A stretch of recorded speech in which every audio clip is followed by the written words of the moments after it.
শুধু আমি তোমাকে দেখি কেন?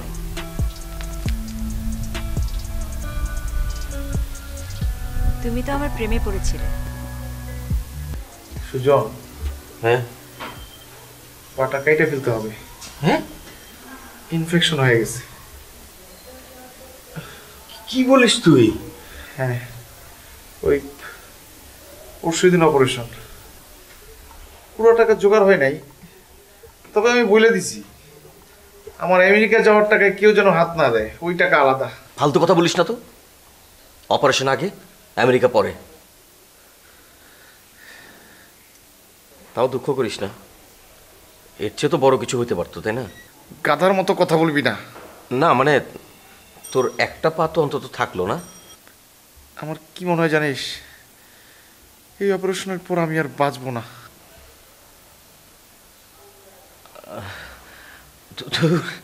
দূর, কি কি কি বলিস তুই? ছোট্ট একটা অপারেশন, আরে ঠিক হয়ে যাবে, কিচ্ছু হবে না, দেখিস। না না, শোন তুই, কালকে রাত্রে আমি রেশমিকে স্বপ্নে দেখছি।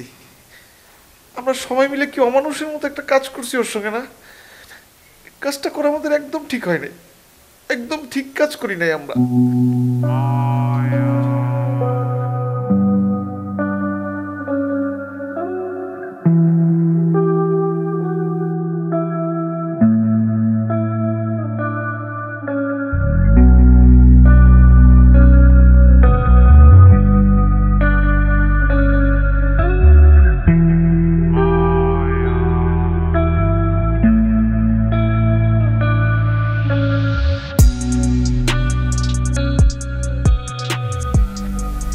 আচ্ছা রেশমি, আমি যে অন্যায় করেছি তার কি কোনো ক্ষমা নেই?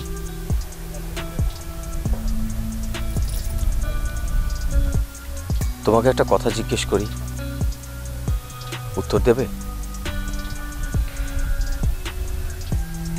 শুধু আমি তোমাকে দেখি কেন?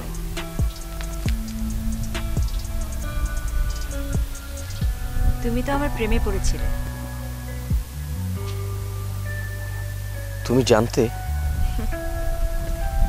মেয়েরা অনেক কিছু ধারণা করে ফেলে, তুমি বুঝবে না।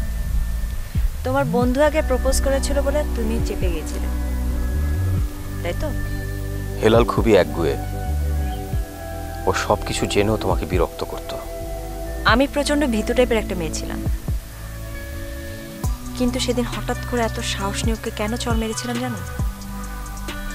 আমার ধারণা ছিল ওর এই স্পর্ধার বাড়াবাড়ি দেখে তুমি অন্তত কিছু একটা করবে, অথচ তুমি নীরবে আমার এরকম অপমান দেখলে। আমার প্রচন্ড রাগ হচ্ছিল, রাগে আমার চোখ ফেটে পানি আসছিল। আমি একজন কাপুরুষ মানুষ ছিলাম। হ্যাঁ, কাপুরুষ। কিন্তু এখন আমি কাউকে ভয় পাই না, কাউকে না, তোমাকেও না। জীবনে একটা অদ্ভুত জিনিস জানো, জীবন যে কোনো সময় যে কোনো জায়গা থেকে শুরু করা যায়। তুমি কি থাকবে আমার সঙ্গে রেশমি? বলো।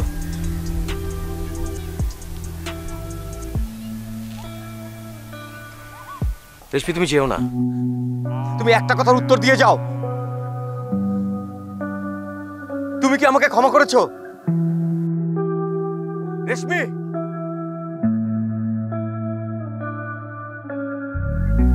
বাতাসের বিপরীতে কাউকে না কাউকে তো দাঁড়াতেই হবে, তাতে কেউ সাথে না থাকলে কি আসে যায়।